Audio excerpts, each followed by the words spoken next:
gastándote por otros, gastándote por otros. Y quiero pedirle que me acompañe a Segunda de Reyes, capítulo 4, y vamos a leer ahí una historia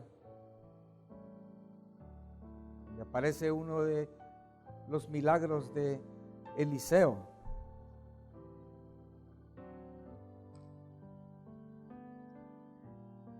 Segunda de Reyes, capítulo 4, y vamos a leer verso 4 al 32. Un poquito largo, pero la historia es bastante interesante y muy preciosa, hermanos. Segunda de Reyes, capítulo 4, comenzando a leer en el verso 8. Aconteció también que un día pasaba Eliseo por Sunem, y había allí una mujer importante que le invitaba insistentemente a que comiese. Y cuando él pasaba por allí, venía a la casa de ella a comer. Y ella dijo a su marido: he aquí, ahora yo entiendo que que siempre pasa por nuestra casa es varón santo de Dios. Yo te ruego que hagamos un pequeño aposento de paredes y pongamos allí una cama, mesa, silla y candelero, para que cuando él viniera a nosotros se quede en él. Y aconteció que un día vino él por allí y se quedó en aquel aposento y ahí durmió. Entonces dijo a Giezi su criado: llama a esta sunamita. Y cuando la llamó, vino ella delante de él. Dijo él entonces a Giezi: dile, he aquí tú has estado solícita por nosotros con todo este esmero. ¿Qué quieres que haga por ti? ¿Necesitas que hable por ti al rey o al general del ejército? Y ella respondió: yo habito en medio de mi pueblo. Y él dijo: ¿qué pues haremos por ella? Y Giezi respondió: he aquí, ella no tiene hijo y su marido es viejo. Dijo entonces: llámala. Y él la llamó, y ella se paró a la puerta. Y él le dijo: el año que viene, por este tiempo abrazarás un hijo. Y ella dijo: no, señor mío, varón de Dios, no hagas burla de tu sierva. Mas la mujer concibió y dio a luz un hijo el año siguiente, en el tiempo que Eliseo le había dicho. Y el niño creció, pero aconteció un día que vino a su padre, que estaba con los segadores, y dijo a su padre: ¡ay, mi cabeza, mi cabeza! Y el padre dijo a un criado: llévalo a su madre. Y habiéndole él tomado y traído a su madre, estuvo sentado en sus rodillas hasta el mediodía y murió. Ella entonces subió y lo puso sobre la cama del varón de Dios, y cerrando la puerta se salió. Llamando luego a su marido, le dijo: te ruego que envíes conmigo a alguno de los criados y una de las asnas, para que yo vaya corriendo al varón de Dios y regrese. Él dijo: ¿para qué vas a verle hoy? No es luna nueva ni día de reposo. Y ella respondió: paz. Después hizo enalbardar el asna y dijo al criado: guía y anda, y no me hagas detener en el camino, sino cuando yo te lo dijere. Partió pues y vino al varón de Dios al monte Carmelo. Y cuando el varón de Dios la vio de lejos, dijo a su criado Giezi: he aquí la sunamita. Te ruego que vayas ahora corriendo a recibirla y le digas: ¿te va bien a ti? ¿Le va bien a tu marido y a tu hijo? Y ella dijo: bien.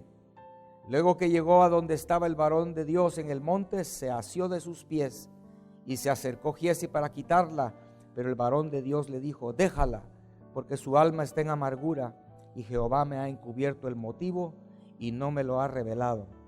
Y ella dijo: ¿pedí yo hijo a mi señor? ¿No dije yo que no te burlases de mí? Entonces dijo él a Giezi: ciñe tus lomos y toma mi báculo en tu mano y ve, y si alguno te encontrare no le saludes, y si alguno te saludare no le respondas, y pondrás mi báculo sobre el rostro del niño. Y dijo la madre del niño: vive Jehová y vive tu alma, que no te dejaré. Él entonces se levantó y la siguió, y Giezi había ido delante de ellos, y había puesto el báculo sobre el rostro del niño, pero no tenía voz ni sentido, y así se había vuelto para encontrar a Eliseo, y se lo declaró diciendo: el niño no despierta. Y venido Eliseo a la casa, he aquí que el niño estaba muerto, tendido sobre su cama. Entonces Él entonces cerró la puerta tras ambos y oró a Jehová. Después subió y se tendió sobre el niño, y poniendo su boca sobre la boca de él y sus ojos sobre sus ojos y sus manos sobre las manos suyas, así se tendió sobre él, y el cuerpo del niño entró en calor. Volviéndose luego, se paseó por la casa a una y otra parte, y después subió y se tendió sobre él nuevamente. Y el niño estornudó 7 veces y abrió sus ojos. Entonces llamó él a Giezi y le dijo: llama a esta tsunamita. Y él la llamó. Y entrando ella, él le dijo: toma tu hijo. Y así que ella entró, se echó a sus pies y se inclinó a tierra, y después tomó a su hijo y salió. Amén. Amén. De toda esa historia tan preciosa, el resumen de lo que yo quiero que usted y yo podamos ver ahí es el resultado que esta mujer recibió por haber tenido un corazón que no pensó en ella, sino un corazón que se dio, un corazón que estaba dispuesto a dar, a pensar en otro. Amén. Jesús dijo que es más bienaventurado dar que recibir. Y cuando oímos esa expresión de Jesús, creo que la mayoría de personas en lo que piensa es en dinero.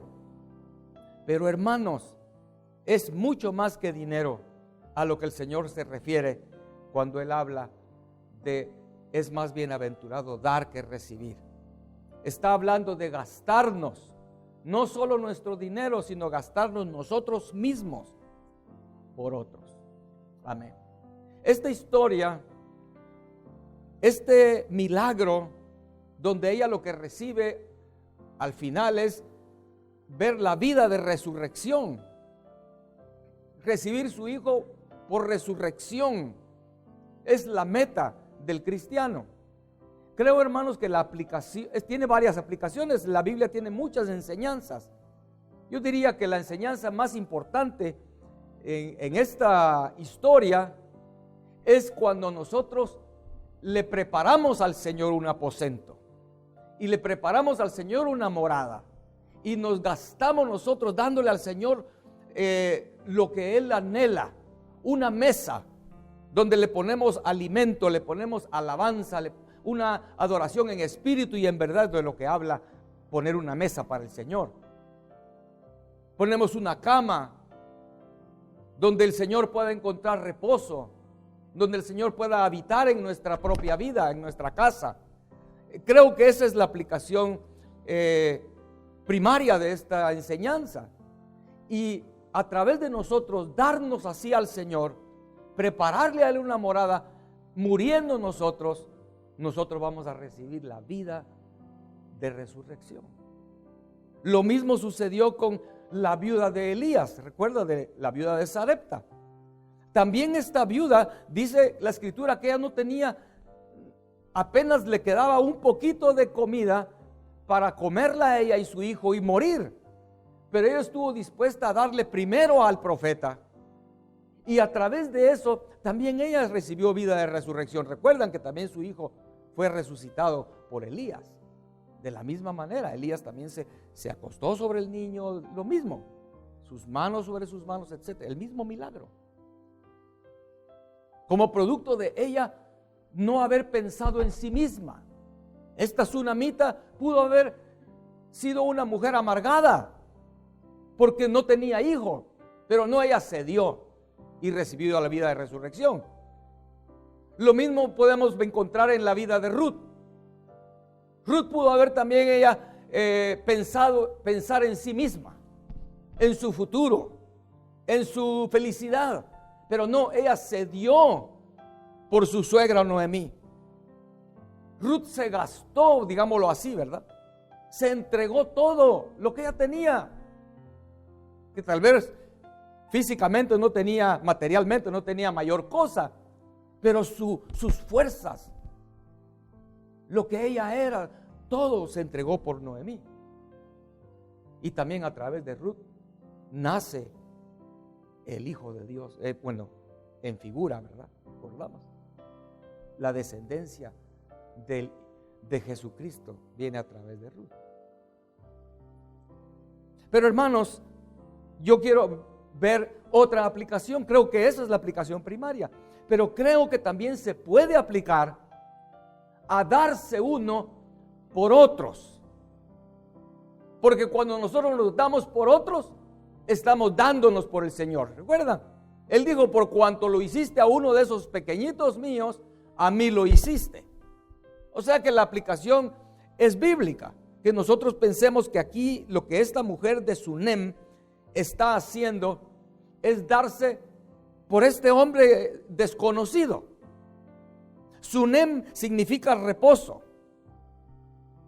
Y aunque ella no tenía hijos, hermanos, esta mujer tenía reposo.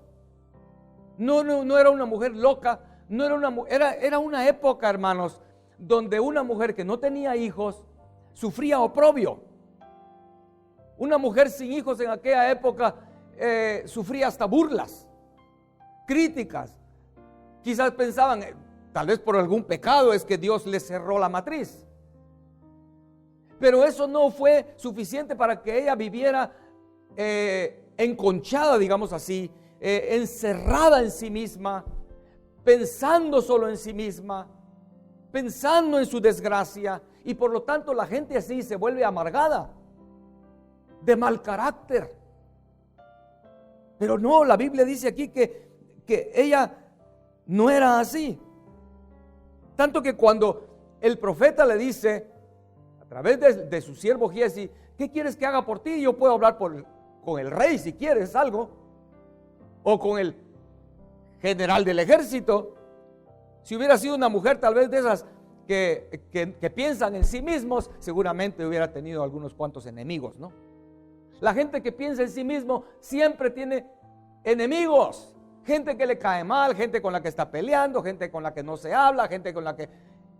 Ella pudo haber dicho: tal vez el general podría ayudarme con deshacerme de alguien, ¿verdad?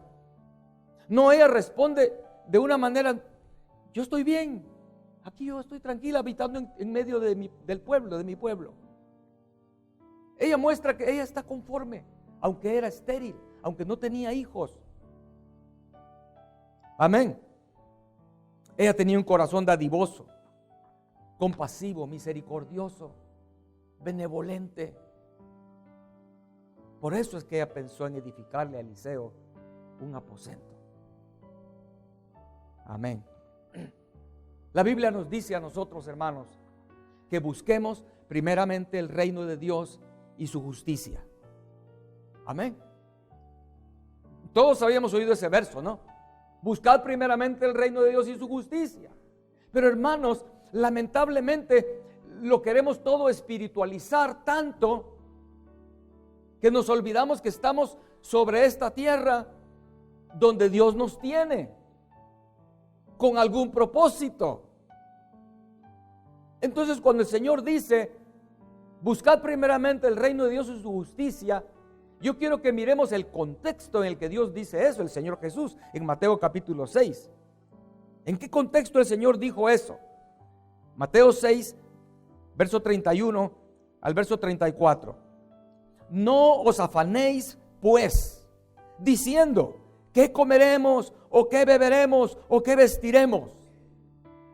Porque los gentiles buscan todas esas cosas, pero vuestro Padre Celestial sabe que tenéis necesidad de todas estas cosas. Mas buscad primeramente el reino de Dios y su justicia, y todas estas cosas os serán añadidas. Así que no os afanéis por el día de mañana, porque el día de mañana traerá su afán. Basta cada día su propio afán. Entonces, hermanos, en esto que acabamos de leer, lo que el Señor está diciendo es que o un camino o el otro. Un camino, afanarnos. ¿Qué vamos a comer? ¿Qué vamos a vestir? Y creo que es donde cae la mayoría de cristianos, ¿no? ¿O no, hermanos? ¿Por qué es que te afanas todos los días? ¿Por qué es que algunos aquí madrugan todos los días para trabajar? Porque están afanados porque qué vamos a comer, qué vamos a vestir o no. Cuando va a ser el día de que van a darte el cheque de tu salario, tal vez es viernes o es 15 del mes, estás afanado de tu cheque y ver qué cantidad, pero estás pensando en ti mismo. El Señor pone o ese camino o el otro camino. El otro camino es buscar primeramente el reino de Dios y su justicia. ¿A qué se refiere eso? Se refiere a que lo que el Señor está diciendo es que no andes afanado en qué comerás, qué beberás, cómo te vas a vestir, cómo vas a tener dinero para tu ropa, sino que vas a estar aquí sentadito, orando todo el día, 24/7 se dice, ¿verdad? 24 horas, los 7 días de la semana, orando, leyendo la Biblia, levantando tus manos. ¿Es eso lo que se refiere? Buscad primeramente el reino de Dios y su justicia. No lo creo. Porque miremoslo aquí, Mateo 6, ten el contraste. En un lado, no te afanes por esto. Entonces, el Señor está diciendo en otras palabras, afánate por esto otro. No te afanes por esto, sino afánate por esto. Por eso dice la palabra, buscad primeramente. Eso es, cuando uno busca algo, está uno afanándose, ¿verdad? Por querer encontrar aquello. ¿Cuál? El reino de Dios y su justicia. Pero eso, hermanos, tiene que ser algo práctico. No puede ser solo estar los 365 días del año viendo hacia el cielo. Estoy buscando el reino de Dios, hermano, no me molestes. Tiene que haber algo práctico. Amén. ¿Cómo podemos buscar la justicia? ¿Qué podemos hacer para buscar justicia? Yo creo, hermanos, y por eso es lo que quiero compartir con ustedes, estoy compartiéndolo. Gastándonos a nosotros mismos, dándonos por otros, derramándonos por otros. Eso es parte de hacer justicia. Amén. Eso es hacer justicia. Leamos 2 de Corintios, capítulo 9, para que usted vea que no estoy inventándolo. 2 de Corintios 9, versos 6 al 10. Pero esto digo, el que siembra escasamente, no les he dado tiempo. 2 de Corintios 9, versos 6 al verso 10.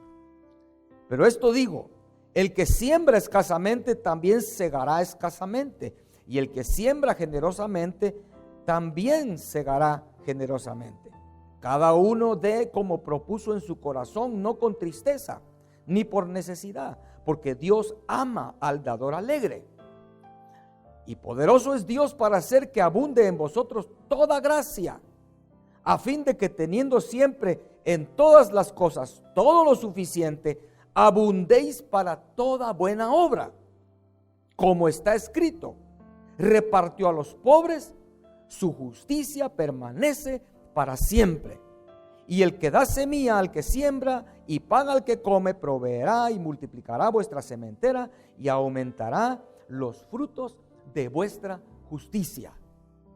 Amén. Entonces Pablo aquí está hablando de dar, el dador alegre, pero otra vez no está hablando solo de dinero. Por eso dice ahí que abundéis en toda buena obra. Por eso dice el verso 8, poderoso es Dios para hacer que abunde en vosotros toda gracia. No dice ahí que te abunde el dinero. No, hermanos, el dinero solo es una fracción de todo. La viuda aquella que dio 2 blancas, ella no tenía mayor cosa, pero ella tenía otras cosas que dar, y es lo que el Señor quiere que hagamos. No importa si no tenemos dinero, pero tenemos más cosas que dar, como Ruth, ¿verdad? Pero aquí dice que ese dar, abundando en hacer buenas obras, repartió, dio a los pobres, su justicia permanece para siempre, y al final dice, y aumentará los frutos de vuestra justicia. Amén. O sea que buscar primeramente el reino de Dios y su justicia está relacionado íntimamente en esas buenas obras, en ese darnos por otros. Mire cómo dice Efesios capítulo 2 verso 10, hablando de buenas obras. Efesios capítulo 2, verso 10. Porque somos hechura suya, creados en Cristo Jesús para buenas obras, las cuales Dios preparó de antemano para que anduviésemos en ellas. Qué interesante, ¿no? Hermano, el Señor tiene preparadas buenas obras de antemano, dice. Por eso nosotros tenemos que buscar eso, buscar esa justicia en la que el Señor quiere que nos ocupemos y que andemos en ellas. Y esto no es, hermano, algo que dijera, mentalmente uno dice, bueno, entonces voy a hacer, que dijera, voy a hacer obra de caridad. Mucha gente cree que con hacer una obra de caridad o voy a ir a repartirle, que digamos, unas cosas, unos zapatitos que voy a ir a comprar ahí a la 99, a la 99 y le voy a regalar ahí a unos pobres, ya, es que ya hice buena obra. No, hermano, yo creo que necesitamos buscar al Espíritu de Dios para que Él nos guíe y nos muestre cuáles son las buenas obras en las cuales el Señor quiere que nos ocupemos. A veces va a ser algo sencillo, a veces algo difícil. Recordemos, el Señor cruzó todo el lago de Galilea en una ocasión solo por ir a Genezaret a libertar un cautivo que había ahí, un endemoniado. Solo eso iba a hacer. Gastó todo ese día esfuerzos, etcétera, solo por ir hasta allá por un alma necesitada. Pero si nosotros estamos tan afanados, tan ocupados en nosotros mismos, va a pasar Eliseo por nuestra casa y le vamos a cerrar la puerta en la cara, hermanos. Si no estamos tratando de ver, de oír del Espíritu de Dios en qué obras es las que Él quiere que yo me ocupe, vamos a perdernos llegar a la meta y no vamos a recibir la corona de vida, hermanos. Amén. La corona que Pablo dice es corona de justicia. Eso lo dice en 2 Timoteo 4:7. He peleado la buena batalla, dice 2 Timoteo 4:7. He peleado la buena batalla, he acabado la carrera, he guardado la fe. Cuando esas tres cosas, si usted lee y estudia la vida de Pablo, hermano, nos vamos a dar cuenta que la vida de Pablo no era estar encerrado orando todo el día. No, Pablo se derramó por esa gente a la cual él le ministró. Y aun cuando ya estaba lejos de esas personas, de esas iglesias que él había visitado y había fundado, aún ahí en su corazón se derramaba en oración por ellos. En muchas cartas él dice, yo oro por ustedes. Es esto, Pablo se dio, he peleado la carrera, he peleado la buena batalla, he acabado la carrera, he guardado la fe. Por lo demás, dice, me está guardada la corona de justicia, la cual me dará el Señor juez justo en aquel día, y no solo a mí, sino también a todos los que aman su venida. ¿Usted cree que el juez justo le va a dar una corona de justicia a alguien que solamente pensó en sí mismo toda la vida? Nunca pensó en otros. Hasta el último centavo que ganó, se dice vulgarmente, se lo echó encima. ¿Ha oído esa expresión, verdad? Cuando alguien dice, fulano, o tal vez un esposo dice, sí, mi esposa trabaja, pero todo su sueldo se lo echa encima. Yo he oído esa expresión. Se refiere a que esa persona trabaja así duro, se afana, tal vez se esfuerza mucho, pero hasta el último penny que gana es para sí misma. ¿Será que el juez justo va a darle una corona de justicia a una persona así? Hermano, el Señor no está interesado en tener una esposa que solo piensa en sí mismo. Eso es bíblico. Amén. El Señor tiene guardada para mí, dice Pablo, la corona de justicia. Y en Filipenses Él dice: hermanos míos amados, deseados, gozo y corona mía, dice. Pablo entendía eso. Pablo entendía que aquellas personas por las que Él se estaba derramando, ellos eran su corona. Eso es Filipenses capítulo 4, verso 1. Ellos eran su corona. O sea que tengo malas noticias para aquellos que solo piensan en sí mismos. No tienes corona. No tienes corona. Pensar en ti mismo, afanarte por ti, sufrir por ti, llorar por ti, trabajar por ti mismo, eso no tiene corona, no tiene ninguna recompensa para ti. Amén. ¿Cómo vivía Pablo, hermanos? Yo quiero leer un pasaje en Hechos capítulo 20 que nos muestra cómo era que Pablo vivía. Aquí en este pasaje de Hechos 20, Pablo se está despidiendo de los hermanos. Y tanto los hermanos como Pablo sabían que ya no volverían a ver el rostro de Pablo. Pablo iba a morir, ustedes saben esa historia, ¿no? Pablo sabía a dónde iba. Entonces, en esa despedida, sabemos que cuando uno se despide de alguien y sabe que no lo va a volver a ver, no le va a hablar uno tonterías, ¿verdad? Bueno, nos vemos. Ay, fíjate que está en especial tal cosa ahí en Costco, ¿verdad? No le va a decir eso. No va a hablar cosas triviales. Le va a decir algo importante.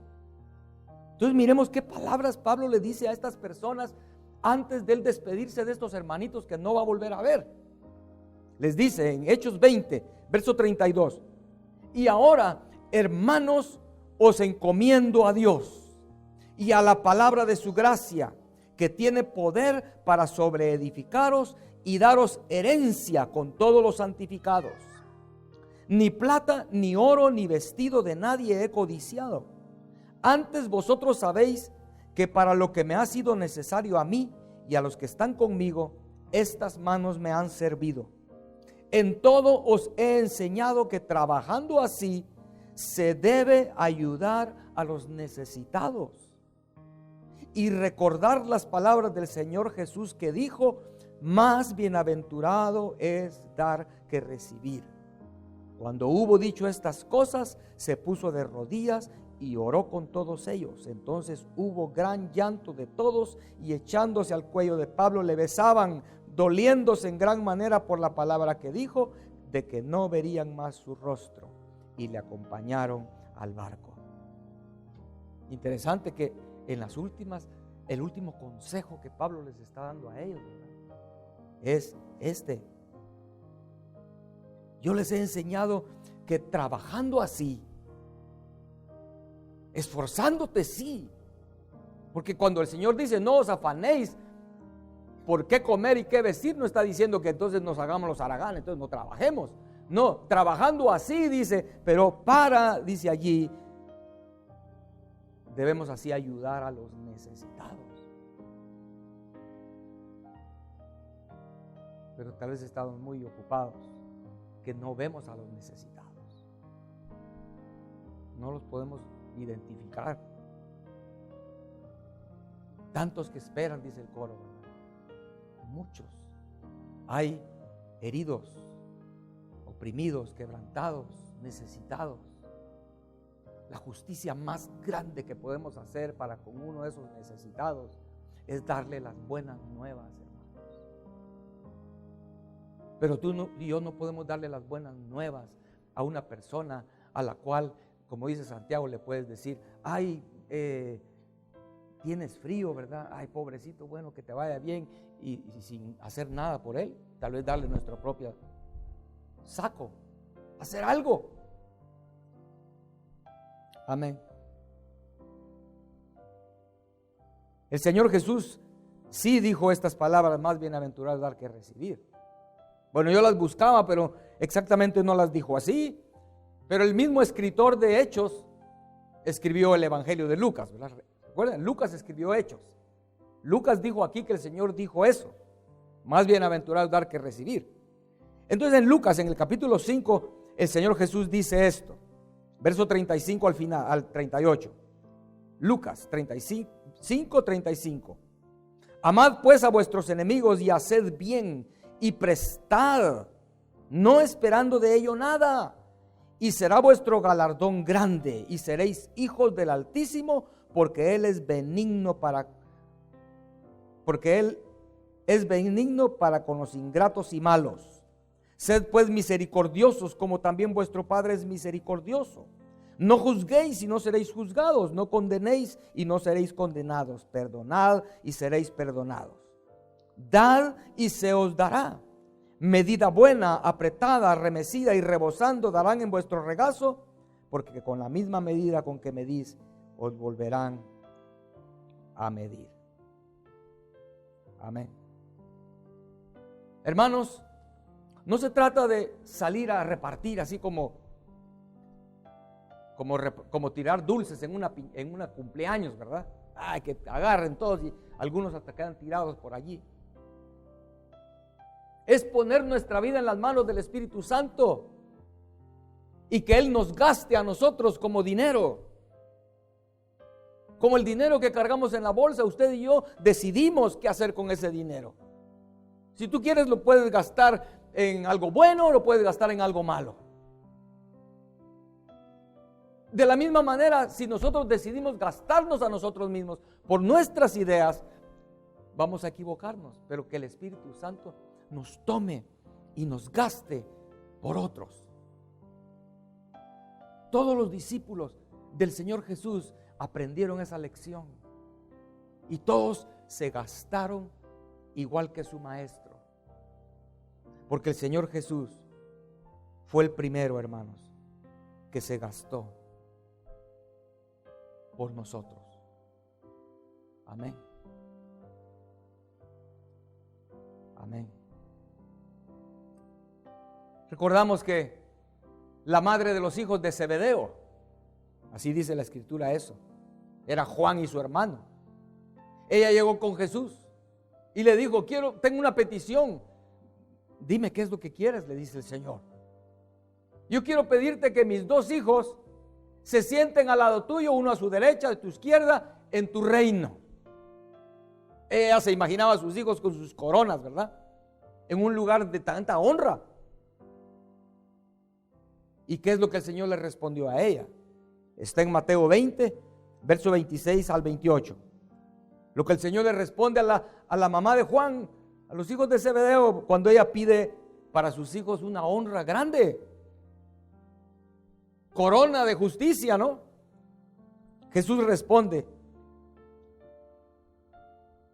Verso 26. Mas entre vosotros no será así, sino que el que quiera hacerse grande entre vosotros será vuestro servidor.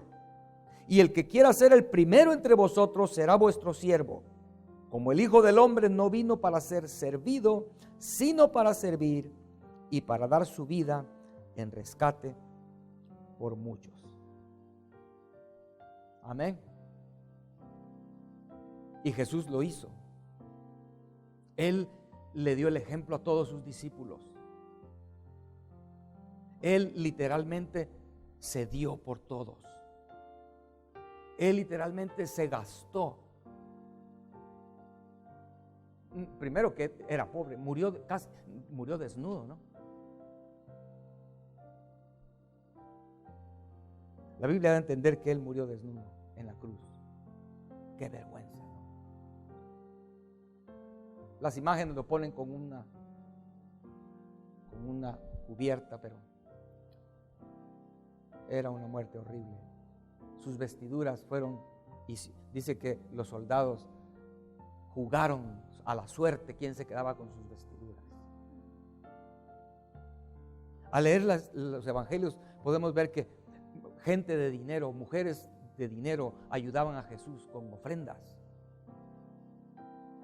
Jesús pudo haberse enriquecido, hermanos, con toda la gente que le seguía.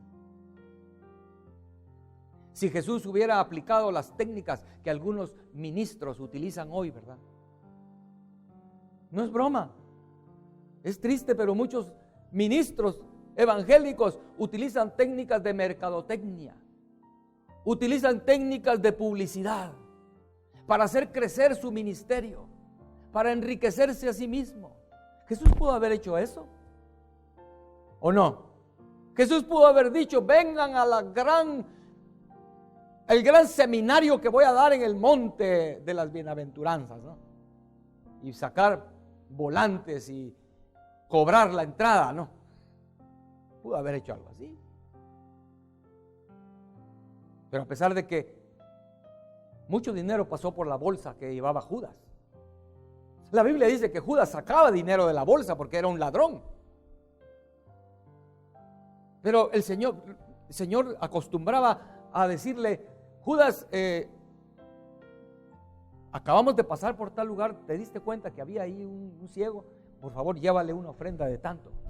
¿Te viste tal cosa? Llévale una ofrenda. Era como el Señor caminaba, porque lo dice en la última cena, ¿verdad? Cuando Judas sale de la mesa, los discípulos pensaron: tal vez el Señor mandó a Judas a que le diera una ofrenda a alguien, porque era la manera que el Señor caminaba. Y cuando Él muere en la cruz, muere desnudo, muere la bolsa vacía. Él gastó todo. ¿Para qué le iba a servir?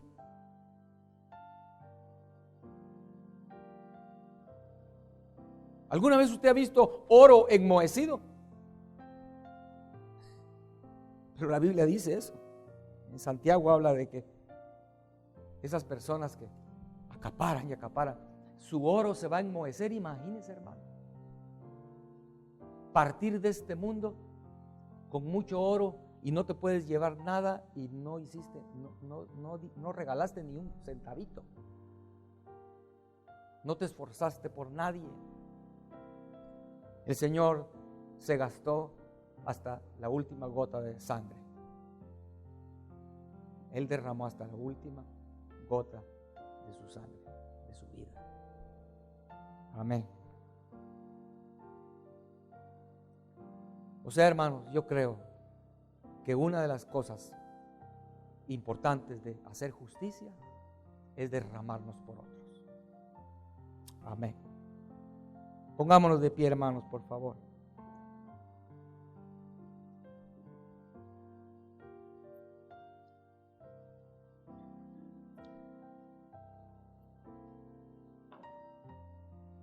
La gente más feliz y bienaventurada es la gente que piensa en el prójimo. Hermanos, que estas palabras no diría que se claven en tu corazón, ¿verdad? Porque muchas veces los clavos se aflojan, ¿verdad? Y se empiezan a caer. Aún los tornillos, ¿verdad? Mucha vibración puede hacer que un tornillo se afloje. Que estas palabras queden grabadas en nuestro corazón, tal vez como remaches, que no se salgan de allí. La gente más feliz aquí en este mundo, la gente que disfruta la felicidad, es la gente que piensa en los demás. Que eso quede aquí, hermanos. Lo contrario de eso, la gente más infeliz del mundo, hermanos. Gente amargada que tú no le sacas ni una sonrisa. Son aquellas personas que solo piensan en ellos. Qué irónico, ¿verdad? Porque se esfuerza tanto por ser feliz que se olvida de todos y resulta ser la más infeliz. La gente más infeliz del mundo. Amén. Gente que no piensa ni siquiera en su propia gente, ni solo en sí mismos. Y al decir que la gente que disfruta el gozo y la felicidad que Dios quiere que el hombre disfrute, es la que piensa en el prójimo, no solo es que piensa. Por eso en el canto que yo puse aquí al final en notas, que acabamos de cantar y vamos a cantar otra vez. Tal vez tú lo has cantado de una forma pasiva. Tú aquí y diciendo, ay Señor, mira, todos aquellos, son muchos los que esperan en ti, Señor. Haz algo, Señor. Pero tú estás aquí tranquilo, no haces nada, solo piensas en ti. Pensar en el prójimo es actuar. Pedirle al Señor que podamos hacer algo, hermanos. Amén. Cerremos nuestros ojos, hermanos. Cerremos nuestros ojos. Y que el Señor nos dé la gracia de encontrar cada día aquellas obras que Él ha preparado de antemano, en las cuales Él quiere que nos ocupemos, hermanos. Oh Señor, que como esta tsunamita, hermanos, esta tsunamita pudo haber vivido solo para sí misma.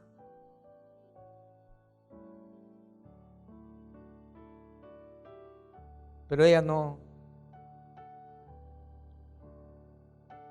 era una mujer que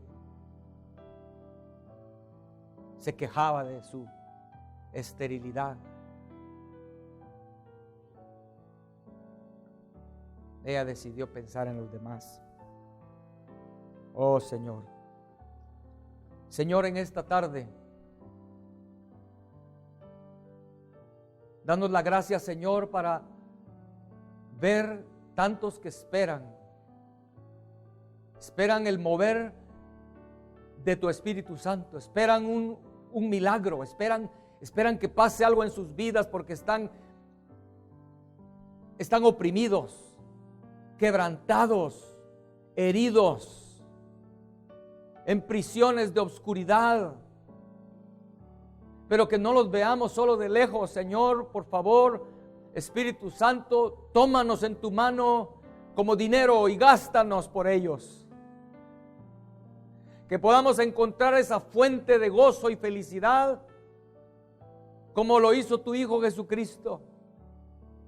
Por el gozo propuesto delante de Él, Él se entregó, es lo que dice tu palabra, que podamos ver esa verdad y vivirla, Señor. Te lo pedimos en esta tarde.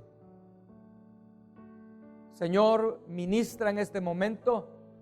Si hay aquí alguien presente o si alguien está escuchando a través de este canal en internet que ha vivido solo para sí mismo y ha perdido el gozo, no sabe lo que es ser feliz, que en esta tarde, que en este momento pueda recibir por tu Espíritu Santo una palabra clara que haga un cambio en su corazón y que desde hoy Él empieza a clamar y decir: Señor, que ya no piense en mí, muéstrame, Señor, en quién debo yo ocuparme, por quién debo yo vivir, trabajar, gastarme. Oh, por favor, como Ruth, ella estuvo dispuesta a derramarse por su suegra. Quizás, Señor, alguien está aquí escuchando y quizás es su llamamiento igual al que el de Ruth, derramarse por su suegra. Dale la gracia para que lo pueda ver. Gracias en esta hora, Señor. Gracias en el nombre de Jesús.